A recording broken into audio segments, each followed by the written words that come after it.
बिस्मिल्लाहिर्रहमानिर्रहीम। अच्छा बच्चों, हमने क्वेश्चन नंबर 2 के फर्स्ट और थर्ड पार्ट कर लिया था और हमने कहा था कि हम सेकंड और फोर्थ पार्ट पे और मज़ीद क्वेश्चन हम नेक्स्ट लेक्चर में बात करेंगे।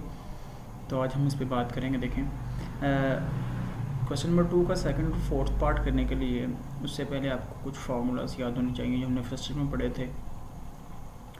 तो बच्चों देखें, फर्स्ट ईयर में हमने सम और डिफरेंस टू प्रोडक्ट ये वाले 4 फार्मूले पढ़े थे। यहाँ पे आप अल्फ़ा की जगह पी और बीटा की जगह क्यू लिख लें, तो जैसे आपने वहाँ पढ़े थे, तो फिर भी कोई मसला नहीं है। अल्फ़ा बीटा लिख लें, फिर भी कोई मसला नहीं है। Sine alpha plus beta is equal to sine alpha plus beta over 2 cos alpha minus beta over 2, ये सारे आपके पास लिखे हुए हैं। हम यहाँ पे ये वाले 2 फार्मूले यूज़ करेंगे, साइन अल्फ़ा माइनस बीटा वाला, साइन बीटा वाला, और cos alpha minus cos beta वाला, ये वाला फार्मूला हम यूज़ करेंगे। देखिए, sine alpha minus sign beta किसके इक्वल है 2 cos alpha plus beta over 2 sine alpha minus beta over 2 और इसके बाद इसको सिंप्लीफाई करेंगे तो हमारा आंसर आ जाएगा। देखें बच्चों, हमारे पास है फंक्शन यहाँ पे जो गिवन है, हमें वो क्या गिवन है, f of x is equal to sine x, और हमने फाइंड आउट करना है f of A plus H minus F of A over h. तो चलिए हम देखते हैं कि हम इसको कैसे सॉल्व कर सकते हैं बच्चों।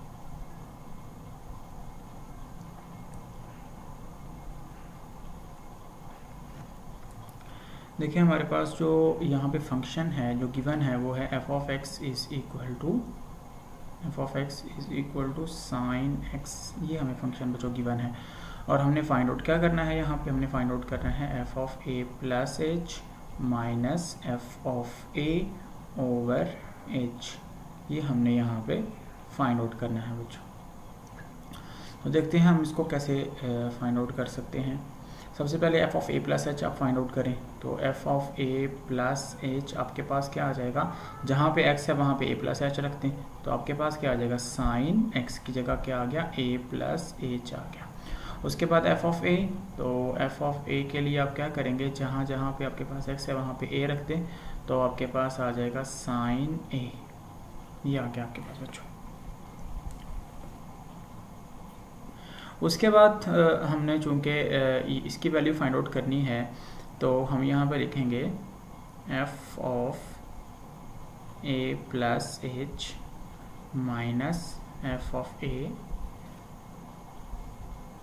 Over H is equal to, तो F of A plus H की वैल्यू कितनी हमारे पास आई थी, ये हमारे पास आई थी sine A plus H minus F of A की वैल्यू क्या आई थी, साइन ए, एंड ओवर में हमारे पास बच्चों आ गया एच।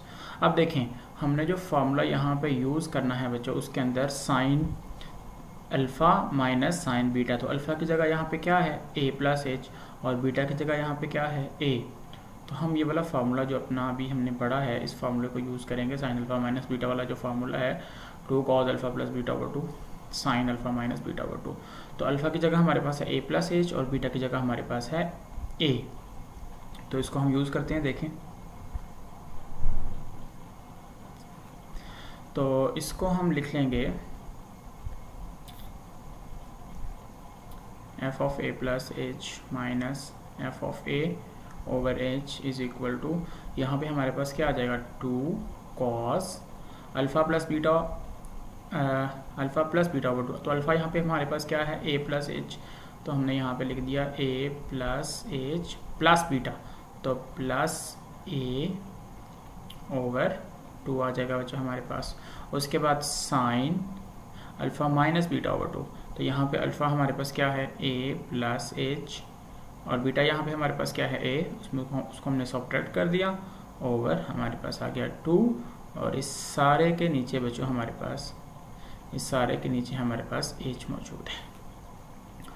तो अल्टीमेटली यहाँ पे हमारे पास F of A plus H minus F of A over H is equal to, बच्चों ये हमारे पास क्या आ जाएगा 2 जो है इसके नीचे हम एच को लिख लेंगे, तो 2 ओवर एच, ये तो हमने शुरू में लिख दिया, और उसके बाद ए प्लस ए, ये क्या हो जाएगा 2a, तो ये हमारे पास इस 2 को हम दोनों के नीचे अलग ले, यानी 2a और h, ऊपर हमारे पास एक अप स्टेप यहाँ पे कर लें खुद, यहाँ पे a प्लस ए, तो क्या हो जाएगा 2a plus h over 2 sine इसको कैंसिल आउट करेंगे तो यहाँ पे रह जाएगा आपके पास साइन h/2। तो इस 2 को हम दोनों के नीचे अलग अलग लिख देंगे 2a/2 प्लस h/2। तो 2a जो है उसका 2 नीचे वाले 2 से कैंसिल आउट हो जाएगा। तो हमारे पास क्या बचेगा बच्चों यहाँ पे कॉज ऑफ जो 2a/2, तो वो क्या बचेगा a प्लस h/2। तो h/2 वैसे का वैसे रहेगा और साथ में हमारे पास है ये a और ये वाला माइनस a कैंसिल आउट हो जाएंगे। तो साइन h/2 और यही हमारे पास इसका आंसर है। तो इस तरह से बच्चों हमने इस क्वेश्चन को करना है और इसके जो 4th पार्ट है उसको भी हमने ऐसे ही फाइंड आउट करना है। उसके बाद हमारे ये जो 4th पार्ट है इसके लिए आपने देख लेना है, ये जो फॉर्मूला बता रहा हूँ आपको, ये वाला 4th फार्मूला यहाँ पे यूज़ होगा। cos alpha minus cos beta is equal to -2 sine alpha plus बीटा/2 साइन अल्फा माइनस बीटा/2। इसको आपने यूज़ करना है तो आपका क्वेश्चन कंप्लीट हो जाएगा। उसके बाद हम नेक्स्ट चलते हैं बच्चों क्वेश्चन नंबर 3 पे।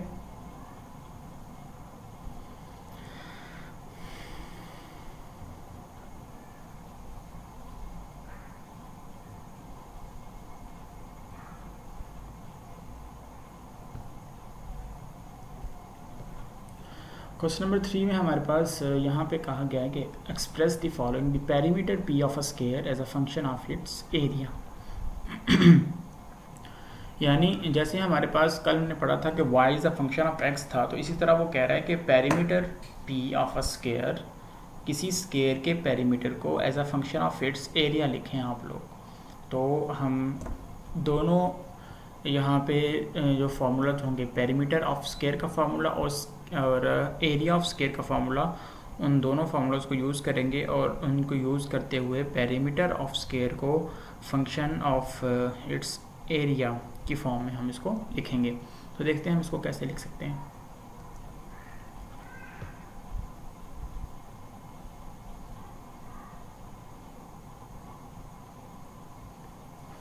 सबसे पहले तो बच्चों हम देखें यहाँ पे हमारे पास जो उसने कहा है कि आपके पास एक स्क्वायर है, तो हम यहाँ पे एक स्क्वायर बना लेते हैं। ये हमारे पास इस तरह का एक स्क्वायर है।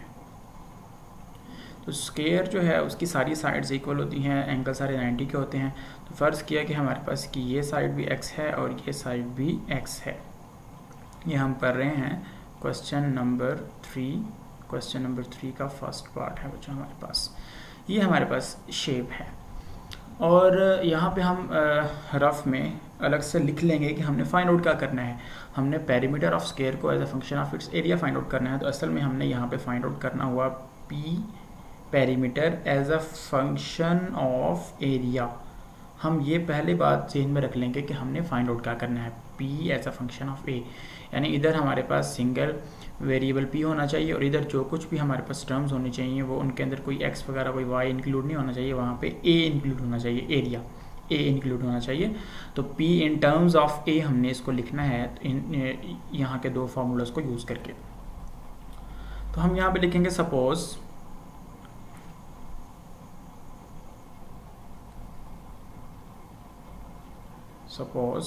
वी हैव अ स्क्वायर, यहाँ पे आप लिख लें we have a square with each of its side has length x। इसकी हर साइड जो है उसकी लेंथ हमारे पास कितनी है, x है। देन तो जो हमारे पास पेरीमीटर ऑफ स्क्वायर p किसके इक्वल होगा, तो पेरीमीटर का मतलब होता है लेंथ ऑफ ऑल साइड्स, ठीक है, इसकी सारी साइड्स की लेंथ। तो देखें ये x है, ये भी x है, तो कितना हो गया 2x प्लस x कितना हो गया 3x प्लस x कितना हो गया 4x। तो इसका मतलब ये हो गया कि इसका पेरीमीटर हमारे पास होगा 4x। इसको हम इक्वेशन नंबर 1 का नाम दे देते हैं। एरिया ऑफ स्क्वायर, एरिया, तो यहाँ पे बच्चों एरिया हमारे पास एरिया ऑफ स्क्वायर क्या आएगा, a is equal to area हमारे पास होता है length into width, x into x. तो करेंगे तो आपके पास क्या आ जाएगा, x स्क्वायर आ जाएगा। अब देखें यहाँ पे हमारे पास p as a function of x लिखा हुआ है। हम इस x को ख़त्म करके इसकी जगह पे a लाना चाहते हैं। तो हम यहाँ से x की value in terms of a find out करेंगे और उसको यहाँ पे पुट कर देंगे। तो हमारे पास perimeter as a function of area आ जाएगा। तो देखें यहाँ से बच्चों हम क्या लिख सकते हैं, X square is equal to A, तो हमारे पास यहाँ से एक्स किसके इक्वल होगा, एक्स इक्वल होगा स्क्वायर रूट ऑफ ए की, taking square root on both side, X is equal to square root of ए। तो इसको हम 1 में पुट कर देंगे, पुट इन 1, तो वो क्या आ जाएगा हमारे पास, वो हमारे पास आ जाएगा p is equal to 4, x की जगह एक्स की वैल्यू स्क्वायर रूट ऑफ ए। तो ये हमारा आंसर है कि हमने पेरीमीटर ऑफ स्क्वायर को as a function of its area लिख दिया है। इस तरह से आपने इन क्वेश्चंस को करना है, आप इसको नोट कर लें।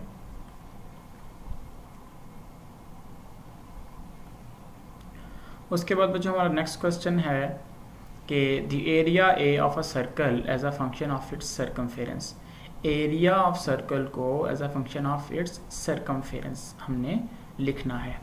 देखें सबसे पहले तो देख लेते हैं, हमारे पास यहाँ पे इस केस में हमारे पास एक सर्कल है, इस तरह का हमारे पास सर्कल है। तो ये हमारे पास बच्चों क्वेश्चन नंबर 3 का सेकंड पार्ट है हमारे पास। क्वेश्चन नंबर 3 का सेकंड पार्ट, इसके अंदर हमें लिखना क्या है, area of this circle as a function of its circumference. ये बात आपने याद रखनी है कि एरिया ऑफ सर्कल को as a function of its circumference लिखना है। तो यहाँ पे फिर हम वही चीज़ें लिख लेंगे। Suppose a circle having radius r, यहाँ पे ये सेंटर ऑफ द सर्कल है और इस सेंटर ऑफ सर्कल से यहाँ से इसके किसी भी पॉइंट तक का फासला आपको पता है, उसको हम क्या बोलते हैं, उसको हम रेडियस बोलते हैं। तो हम कहेंगे suppose a circle having radius r, then उसके बाद बच्चों यहाँ पे जो चीज़ यूज़ हुई है, यहाँ पे एरिया और सर्कमफेरेंस की बात हो रही है। तो एरिया ऑफ सर्कल हमें पता है, वी नो डैट, यहाँ पे हम लिखेंगे we know that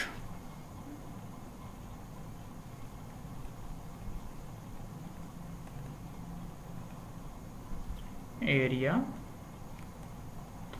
of circle. तो एरिया ऑफ सर्कल हमारे पास किसके इक्वल होता है, आपको याद होगा कि एरिया ऑफ सर्कल हमारे पास पाई आर स्क्वायर के इक्वल होता है, where r is the radius of circle. तो हमने ये इसको इक्वेशन नंबर 1 कह दिया। दूसरा यहाँ पे हमारे पास जो इसके रिलेटेड चीज़ यूज़ हो रही है वो क्या है, सर्कमफेरेंस। सर्कमफेरेंस क्या है, लेंथ ऑफ बाउंड्री। यानी बच्चों अगर हम इस सर्कल को यहाँ से काट दें और इसके जो बाउंड्री है इसको सीधा कर दें तो उसकी जो लेंथ होगी उसको हम बोलते हैं सर्कमफेरेंस। और सर्कमफेरेंस ऑफ सर्कल वो किसके इक्वल होता है, वो 2 पाई आर के इक्वल होता है। नाउ सर्कमफेरेंस ऑफ सर्कल, तो सर्कमफेरेंस को हम कैपिटल सी से डिनोट करते हैं और ये हमें पता है 2 पाई आर के इक्वल होता है। अब देखें हम एरिया ऑफ सर्कल को as a function of C लिखना चाहते हैं। यहाँ पे अभी तक हमारे पास area of circle as a function of R है, तो इस आर को हम ख़त्म करना चाहते हैं। तो इस आर की वैल्यू इस दूसरे वाले रिलेशन से हम इवेल्यूएट करेंगे और इसको वहाँ पे पुट कर देंगे। तो यहाँ से बच्चों हमारे पास क्या आ जाएगा, यहाँ से आर की वैल्यू क्या आ जाएगी, यहाँ से आर की वैल्यू हमारे पास आ जाएगी कैपिटल सी ओवर 2 पाई। तो इस आर की वैल्यू को हम 1 में पुट कर देंगे, पुट इन 1। हम इसको पुट करेंगे तो हमारे पास क्या आ जाएगा, a इज इक्वल टू पाई, वैसे का वैसे ही, और r की वैल्यू हमारे पास क्या आई है, c ओवर 2 पाई और इस सारे का square. a is equal to pi और इसका स्क्वायर करेंगे तो हमारे पास क्या आ जाएगा, c square over 4 pi square. तो ये 1 पाई जो है इसके स्क्वायर से कैंसिल आउट हो जाएगा। तो बच्चों हमारे पास आ जाएगा a is equal to c square over 4 pi. तो देखिए हमने एरिया ऑफ सर्कल को as a function of circumference लिख दिया बच्चों। तो ये हमारा आंसर होगा।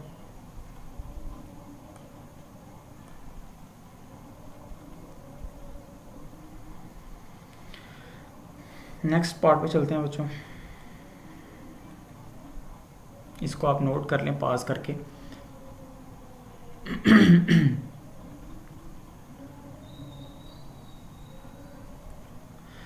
नेक्स्ट पार्ट है हमारे पास express the volume of V of a cube as a function of the area of its base.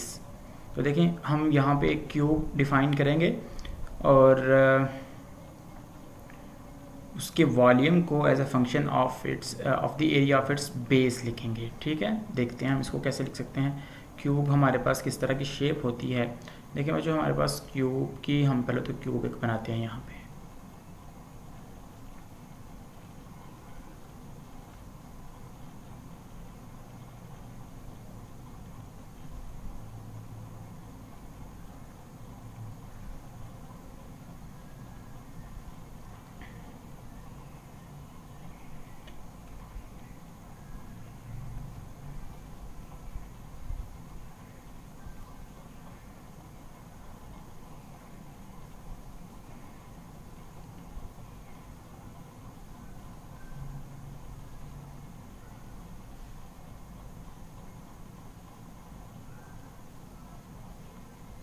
ये अंदाज़न तकरीबन हमारे पास एक क्यूब बन गया है बच्चों। अच्छा, क्यूब के अंदर आपने ये बात याद रखनी है कि इसकी ये थोड़ा इसकी आपको जो ये लेंथ विड्थ जो है इसकी कम लग रही है, हालांकि विड्थ भी इसकी उतनी ही है जितनी इसकी लेंथ है, ये उसकी विड्थ भी उतनी ही है।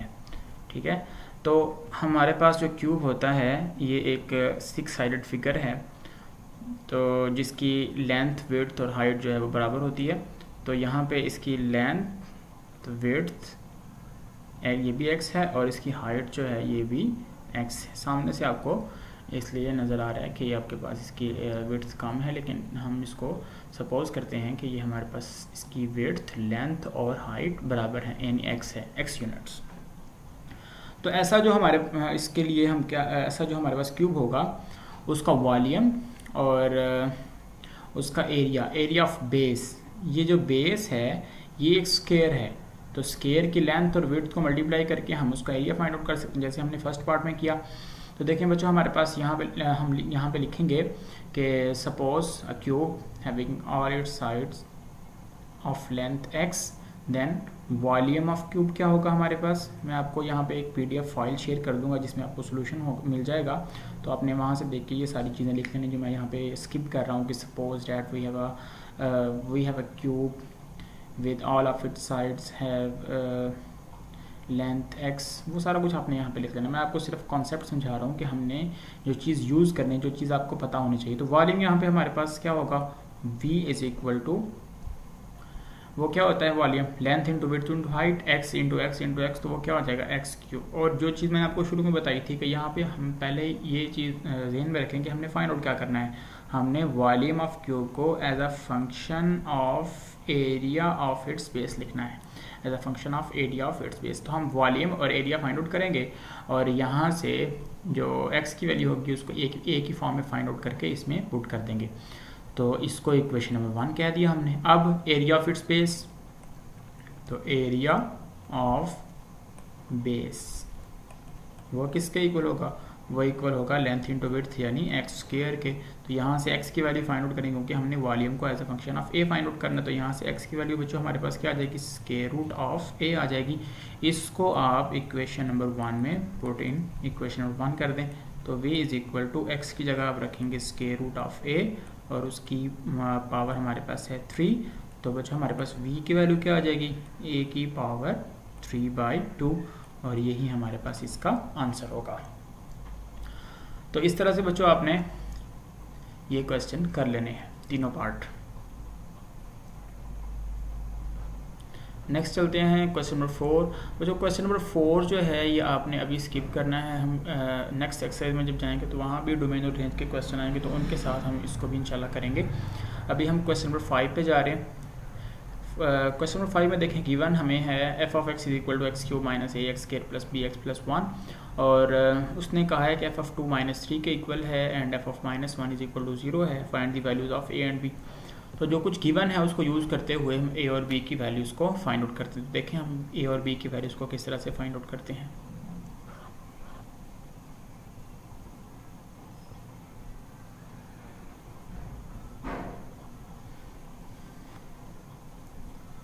सबसे ये पहले यहाँ पे बच्चों हमारे पास क्या गिवन है, देखें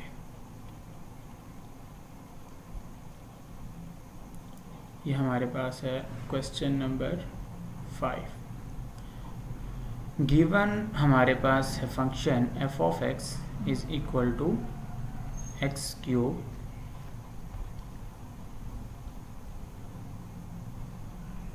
minus a x square plus b x plus 1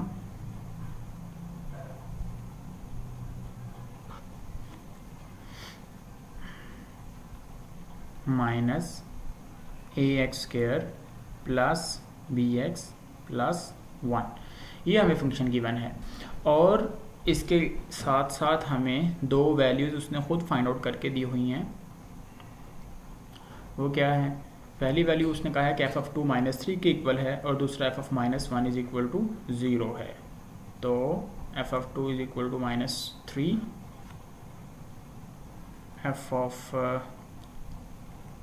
also f(2) is equal to -3।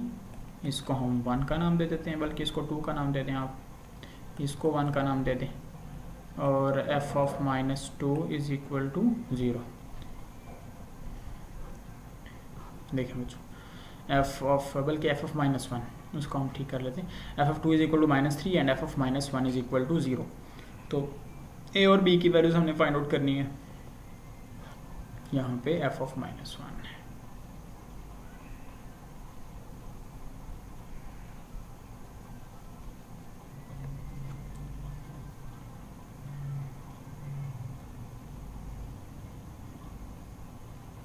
f(-1) is equal to 0, तो इसको हम इक्वेशन नंबर 3 कह देते हैं, इसको हम इक्वेशन नंबर 2 कह देंगे। अब देखें बच्चों, जो कुछ उसने फाइंड आउट किया है वही हम भी फाइंड आउट करेंगे। उसने क्या फाइंड आउट किया है? f(2), तो हम भी f(2) फाइंड आउट करेंगे। तो यहाँ पे हम लिखेंगे from 1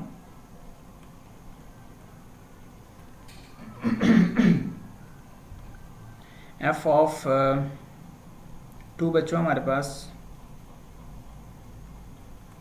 f(2) is equal to क्या आ जाएगा? 2 का क्यूब माइनस a इंटू 2 का square plus b into 2 plus 1। तो f(2) हमारे पास क्या आ जाएगा? ये 2 का क्यूब 8 माइनस 2 का स्क्वायर, तो ये क्या आ जाएगा? 4a। तो ये आ जाएगा 8 minus 4a plus 2b plus 1। लेकिन f(2) की वैल्यू हमें गिवन है, तो हम यहाँ पे लिखेंगे यूजिंग 2 को यूज़ करेंगे। तो f(2) की वैल्यू हमारे पास कितनी गिवन है? -3। तो हम यहाँ पे लिख देंगे -3 इज इक्वल टू ये 8 प्लस 1 कितना हो गया? 9 एंड -4a प्लस 2b। तो जो आप इन दोनों को यहाँ इधर ले जाएं तो आपके पास क्या आ जाएगा? 4a minus 2b is equal to 9 plus 3 कितना हो गया? 12 आ गया। यहाँ से 2 कॉमन ले लें और इसको लाकर उधर डिवाइड करें तो हमारे पास क्या आ जाएगा? 2a minus b is equal to 6। इसको हम इक्वेशन नंबर 4 कह देंगे। अब यहाँ पे उसने जो फाइंड आउट किया खुद f(-1), तो हम भी f(-1) फाइंड आउट करेंगे। तो again from 1 f(-1) is equal to -1 का क्यूब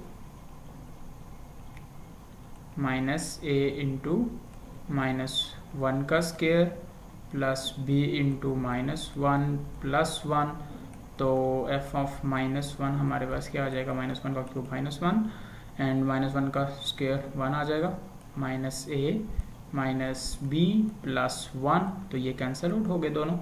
और f(-1) की वैल्यू कितनी हमारे पास है? 0। तो 0 is equal to -a minus b। तो इसका मतलब है अगर हम दोनों तरफ -1 से -1 से मल्टीप्लाई करें तो हमारे पास क्या आ जाएगा? a plus b is equal to 0। इसको इक्वेशन नंबर 5 कह देंगे। अब इन दोनों इक्वेशंस को हमने यूज़ करना है, इक्वेशन नंबर 4 को और इक्वेशन नंबर 5 को हमने यूज़ करना है और a और b की वैल्यूज फाइंड आउट करनी है। तो देखें हम क्या करेंगे?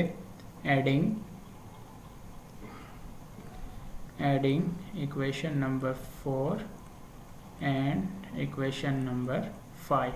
तो ये हमारे पास क्या आ जाएगा? 2a minus b is equal to 2a minus b is equal to 6 था।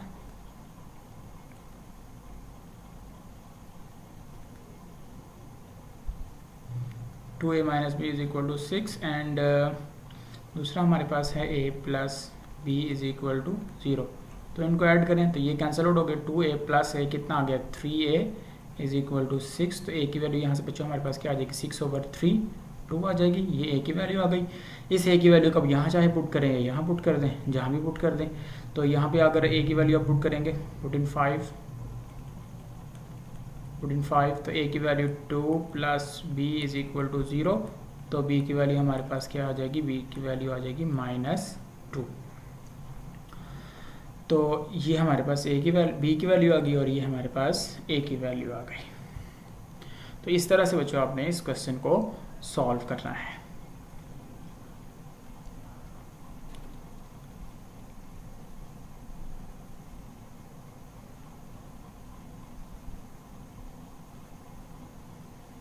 टाइम देख लेते हैं कितना अभी टाइम तो है। चलें जी नेक्स्ट चलते हैं बच्चों।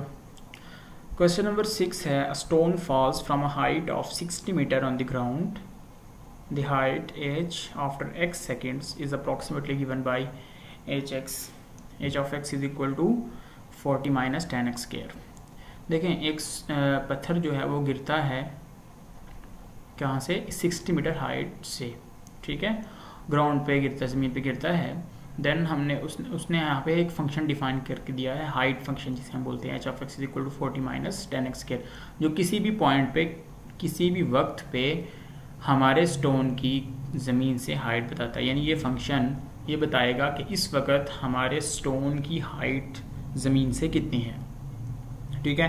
तो हमें फाइंड आउट करने के लिए क्या यहाँ पे दिया गया है, what is the height of the stone when x is equal to 1 second. यहाँ पे x जो है वो टाइम को शो कर रहा है। तो x अगर 1 सेकेंड गुजर जाए उसको जब उसने गिरना शुरू कर दिया ज़मीन की तरफ, तो 1 सेकेंड बाद उसकी हाइट कितनी होगी, 1.5 सेकेंड्स के बाद उसकी ज़मीन से हाइट कितनी होगी, और 1.7 सेकेंड्स के बाद उसकी हाइट कितनी होगी। ज़ाहिर है उसकी हाइट जैसे जैसे वक्त गुजरता जाएगा उसकी हाइट कम होती जाएगी। और उसके बाद सेकेंड पार्ट में कहा गया कि when does this stone strike the ground, stone जो है वो कब ज़मीन पे आके स्ट्राइक कर जाएगा। तो देखें बच्चों जब वो स्टोन ज़मीन से आके टकरा जाएगा तो उस वक्त उसकी हाइट कितनी रह जाएगी 0। तो इसका मतलब ये है कि यहाँ पे h of x की जगह हम 0 रख देंगे। तो यहाँ से वैल्यू x की फाइंड आउट करेंगे तो हमारे पास पता चल जाएगा कि कितने टाइम के बाद वो स्टोन ज़मीन पे आके गिर जाएगा। चलिए हम इसको देखते हैं थोड़ा।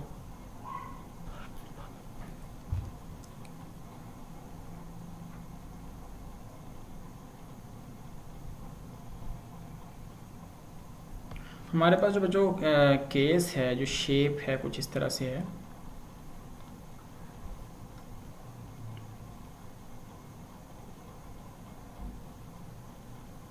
इसको ख़त्म ही कर देते हैं।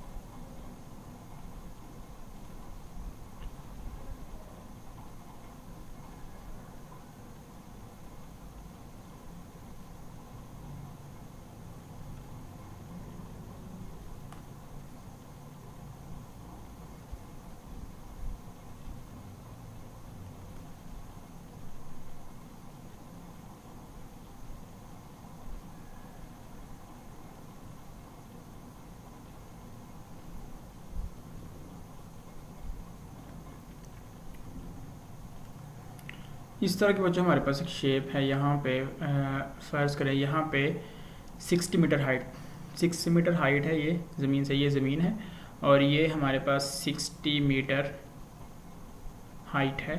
तो ये 60 मीटर हाई एक प्लेस है। यहाँ पे एक पत्थर पड़ा हुआ है। हम फ़र्ज़ करेंगे यहाँ पे ये एक पत्थर पड़ा हुआ है। अच्छा, तो ये एक पत्थर पड़ा हुआ है बच्चों। अब इस पत्थर ने जैसे ही गिरना शुरू किया तो हमारे पास हाइट फंक्शन एक्टिव हो गया। जैसे इसने ज़मीन की तरफ गिरना शुरू किया तो हमारे पास height function h of x is equal to 40 minus 10x square active हो गया। तो ये हमें हर लम्हे बताएगा कि इस वक्त आपके स्टोन की हाइट की, जैसे अगर यहाँ पे 1 सेकंड गुजर जाएगा तो ये स्टोन यहाँ पे कहीं पहुँच जाएगा, यहाँ पे पहुँच जाएगा ये स्टोन, तो उस वक्त इसकी हाइट ज़मीन से कितनी होगी, तो ये फंक्शन हमें बता रहा होगा। इस तरह का ये हमारे पास क्वेश्चन है। अब फर्स्ट पार्ट में हमें ये कहा गया कि आप बताएं कि इसकी हाइट कितनी होगी जब 1 सेकंड गुजर गया। देखिए यहाँ पे हमारे पास जो क्वेश्चन नंबर 6 का फर्स्ट पार्ट है उसमें ए पार्ट, बी पार्ट और सी पार्ट है। तो ए पार्ट में हमें x equal to 1 second, b part में x इक्वल टू 1.5 सेकेंड, और इन सारे सब सेकंड्स के ऊपर हम फाइंड आउट करेंगे कि उस वक्त हमारे स्टोन की हाइट ज़मीन से कितनी है। तो देखें हमारे पास जो फर्स्ट पार्ट का ए पार्ट है उसमें x कितना गिवन है, x is equal to 1 second. तो आप चेक करें कि 1 सेकेंड गुजरने के बाद उसकी हाइट कितनी रही होगी, तो हम कहेंगे एज गिवन हाइट फंक्शन। तो हमारे पास गिवन हाइट फंक्शन क्या था, h of x is equal to 40 minus 10x²। तो यहाँ पे आप x की वैल्यू सिर्फ पुट कर दें तो आपके पास h ऑफ 1 क्या आ जाएगा, 40 माइनस 10 इंटू 1 का स्क्वायर। तो h ऑफ 1 हमारे पास आ गया, h ऑफ 1 बच्चों हमारे पास आ गया 40 माइनस 10 इंटू 1, ये 10 आ गया। तो h of 1 is equal to 30 metre. इसका मतलब ये है कि 1 सेकंड गुजरने के बाद स्टोन की हाइट जो है वो कितनी रह चुकी होगी, सिर्फ 30 मीटर। इसी तरह सेकंड पार्ट, इसका जो फर्स्ट पार्ट का बी पार्ट है उसमें आपने क्या करना है, x equal to 1.5 second put कर देना और जो आंसर आएगा उतनी हाइट उसकी रह चुकी होगी। उसके बाद थर्ड में आपने 1.7 पुट कर देना है तो आपके पास आंसर आ जाएंगे। तो इसके जो रिमेनिंग 2 पार्ट्स हैं वो आपने कर लेने हैं। हम इसके सेकंड पार्ट पे चलते हैं जहाँ पे कहा गया कि स्टोन, आप बताएं कि ये जो पत्थर है ये ज़मीन पे कब आके टकराएगा। तो देखें हम लिखेंगे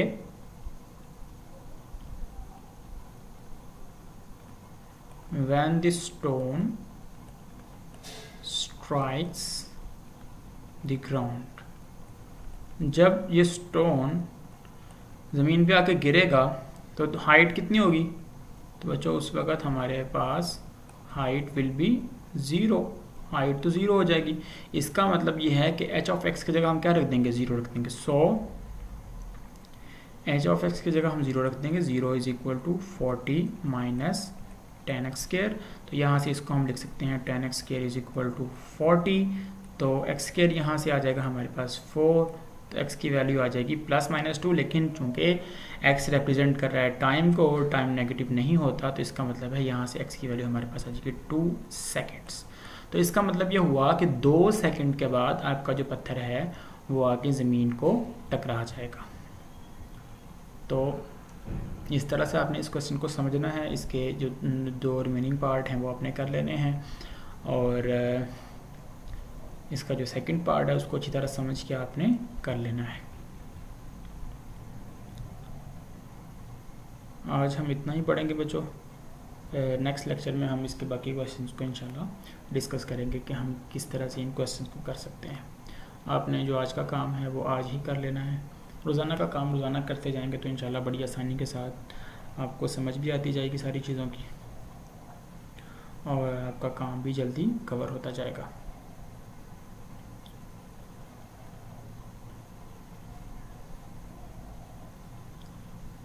नेक्स्ट लेक्चर में मिलते हैं इंशाल्लाह। अल्लाह हाफिज़।